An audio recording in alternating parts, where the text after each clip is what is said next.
Hinduism, there are many forms of God. So we follow Ram, we follow Sita, we follow Krishna. But is there one particular form of God that we should be praying to, be it Mata Rani or be it Krishna, or are they all just representatives of one sole God?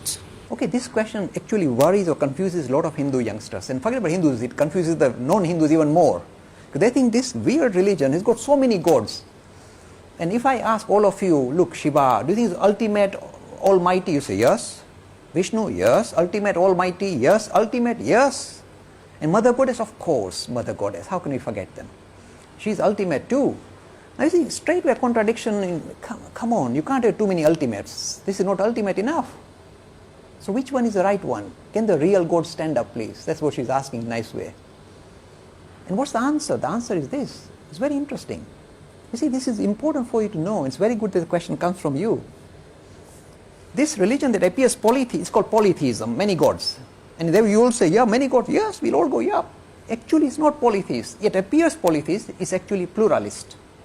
It says the same ultimate reality that you are trying to relate to, you can call it by different names and give it different forms. Names and forms can be different, but the same reality, ultimate reality.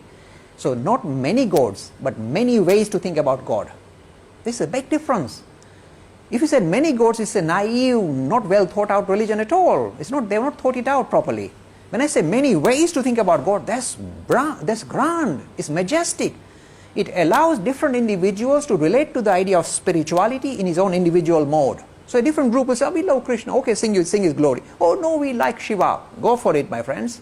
The way you are relating to the ultimate is through the name and form of Shiva. Go for it. This is the answer. The name the Hindus give the comprehensive idea of God is, you'll be surprised, is Brahman. Now the word Brahman, there is no person, like Brahma is a different person, not Brahma. We're talking Brahman, Brahma. And the word Brahma means spirit, not as a person at all, but as a principle that underpins reality. They said the whole of this creation is nothing but an expression of this principle. Look, not a person, principle that becomes visible, manifested as the world that we see in front of us. And the same principle, Brahman, becomes more visible, becomes clearer as living things, and the most clearest vision of this Brahman, this principle, is humanity, men and women. That's why I said you are the clearest manifestation of God on earth. Where else will you find your God? He is lighting you up. Not you, everybody.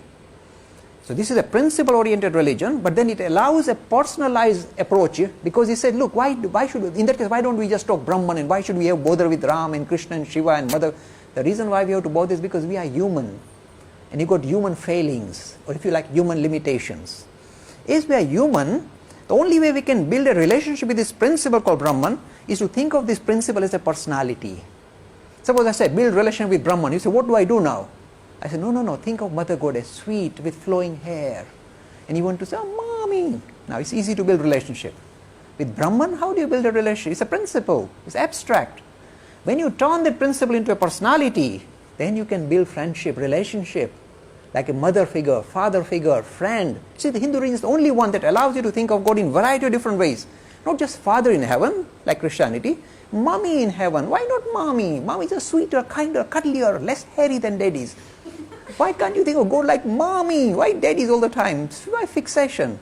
In fact, the Gayatri that you just recited gives you the clue of the Hindu tradition. This is what it translates as, let us meditate on the glorious effulgence of that Supreme Being who has created the universe. May she enlighten our hearts and direct our understanding. She, addressing God as she. The central prayer of the Hindus think God is a woman. See? Because we are human, we like to relate to this principle in a human manner. That's why we create all this imagery. Let's go for it. The same one becomes all this. People say, how do you reconcile principle and personality? This is how we reconcile. It's like ice and water. Water is fuzzy, no shape, nothing, it's just fuzzy. When you freeze it, it can take on different forms.